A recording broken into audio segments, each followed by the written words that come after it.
চলে আসছে F3 original south বাংলার মাল, যেটা বাঙালি মুড়ির মতো খায়, সেজন্য ট্যান্ডাও সুযোগ পায় বসে ইচ্ছা মতো দাম বাড়াইতেছে।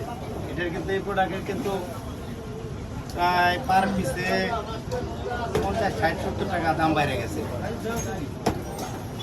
এটার অনেক চাহিদা, মাল শর্ট, তাই যাদের প্রয়োজন আমাদের কাছে আছে।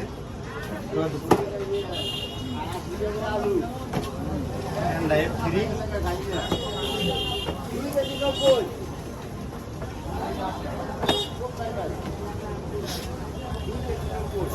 ওকে বলবো